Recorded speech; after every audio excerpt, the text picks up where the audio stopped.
اهلا بكم اعزائي المشاهدين ومتابعي قنوات عاصمة الربيع. معي في هذا اللقاء احد محبي نادي الباطن الاستاذ فريح عواد. حياك الله فريح. هلا والله مرحبا. وعاد سعيد بتواجدك ايضا في عاصمة الربيع، واسالك بداية بما انك احد المحبين والمتابعين المقربين للنادي، رايك في الملتقى وفي مقال الاستاذ ناصر الهويدي في اللقاء. والله في البداية طبعا لا زلت او اكد في البداية على الجهد الكبير اللي تقوم فيه في قناة عاصمة الربيع، خاصة أنها فعلا كانت قناة تواصل بيننا وبين النادي في أكثر من محفل.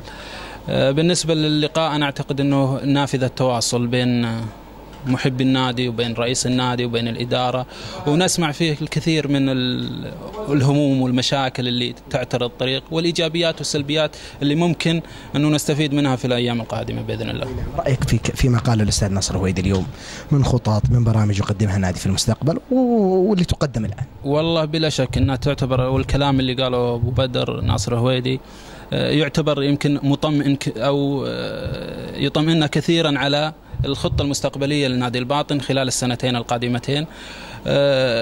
طبعا شهادتي في أبو بدر مجروحة، خاصة أن النتائج دائما هي اللي تحكم على العمل، ونتائج نادي الباطن بفترة رئاسة بلا شك أنه مكمل لعمل الإدارات السابقة، لكن أيضا النتائج اللي تحققت بلا شك أنها رفعت أسهم النادي كثير خلال الأيام الماضية. تتكلم على النتائج، شفت مباراة الباطن والوطني الأخيرة؟ بلا شك ما تفوتنا ولا مباراة. ايش رايك في ال6 أهداف اللي سجلوها الشباب؟ والله بالنسبة للنتيجة هذه يمكن أكثر شيء أفرحني فيها أنها جت بسواعد أبناء نادي الباطن.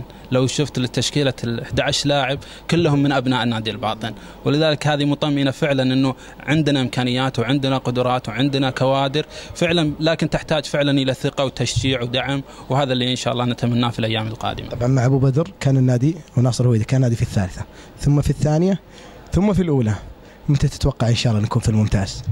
والله على الأمنيات نتمناها اليوم قبل بكرة، لكن التوقع إن شاء الله بإذن الله الموسم القادم أنا أتوقع إن شاء الله بأنه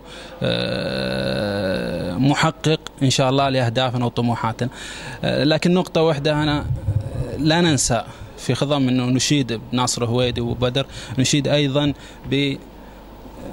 بأبو فهد علي المعدي اللي أعتقد أنا أنه هو باني نهضة الباطن الجديد، هو اللي قرب الناس كلهم وأدخل الناس كلهم يشاركون في نادي الباطن، وجنيت الثمار فعلا في عهد رئاسة أبو بدر ناصر الهويدي. نقول خير خلف لخير سلف من علي المعدي لناصر الهويدي، وكلهم إن شاء الله محبين وقادرين فعلا أنه يرفعون أسهم النادي لأفضل.